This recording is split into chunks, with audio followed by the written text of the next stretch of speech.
So you want to one-shot your opponent after they serve? Well, we can do that. Today we're going to show you the 3 most deceptive shots on the return of serve that will absolutely break your opponent's ankles and make them go to the hospital and never play again, so they'll never be your competition. So our first return of serve trick shot is going to be the Kevin Sukamolio special. Now, what this shot is going to be a return of serve with a trick shot that changes directions on the backhand. So for this shot, you have to make sure that when you're receiving the shot, you have to be on the right side of the court because you're going to be starting off with a backhand, hitting straight, and then going cross court. Now, where this is mainly applied is going to be in badminton doubles, but if you wanted to use in singles, you still can. Now, how you execute this shot is first, you want to stand in your receiving position with your left foot forward and with your right foot behind, with your weight mainly on your left foot and your back foot just as a supporting foot.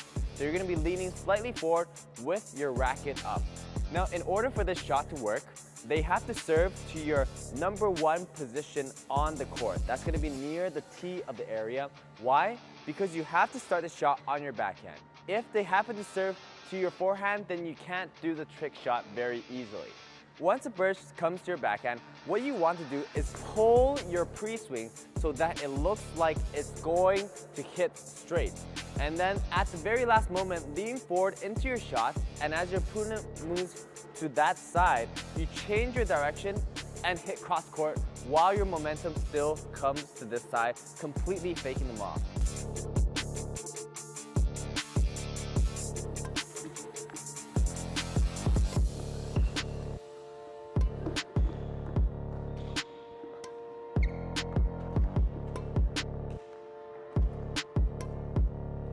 So our second return of serve is also commonly used by Kevin Sukamolio, and it's going to be pretty tricky. So how this trick shot is going to work, we're still going to have to be on the right side of the court because it is, again, a backhand trick shot. So we're going to be stepping up to the front of the court. As you come forward, it's going to look like you're going to be hitting a cross-court push. So you're going to be pulling your racket in this direction so that it's going to face that way, so your opponents will start shifting their momentum. Now, as they shift their momentum, what you're going to be doing is, as you swing forward in this direction, you're going to, at the last moment, change direction, pull back slightly, and hit it this way to your right, while your racket is still swinging through to your left.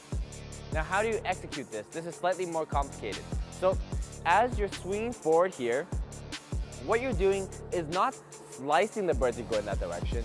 What you're doing is very quickly, right before contact, pulling back in the direction of your right hand hit and hitting at that direction. But as you contact, you're not swinging forward in that direction, you're swinging still to the left.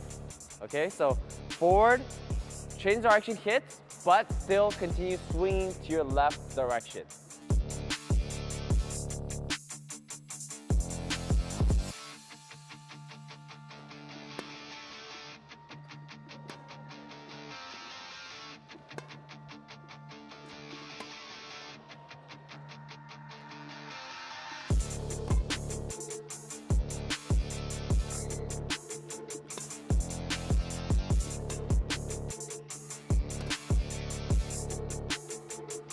Our last return of serve trick shot is going to be the Antonin Ginting trick shot. So how we do this trick shot is first, we want to be on the left side of the court when we're receiving because this trick shot is going to be a forehand trick shot. Now it's very similar to the first trick shot with Kevin Sukamolio where you look like you're hitting straight to the right and then you fake left.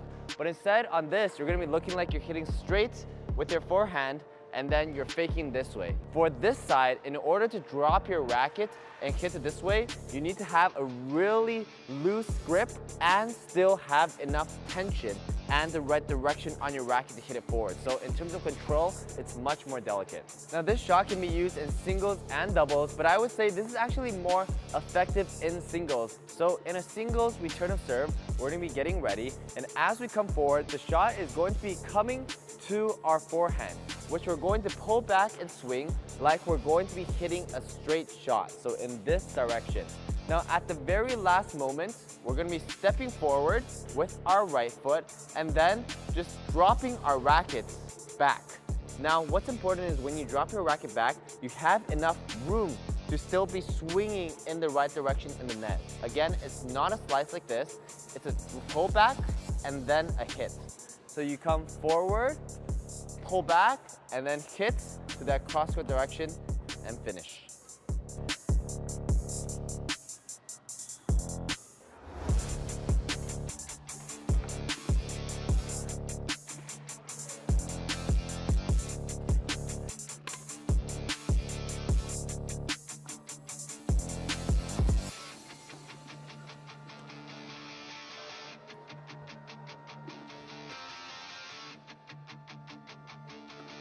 I hope these trick shots break the ankles of everyone you play with, but remember, do not overuse, and most importantly, shh, be deceptive.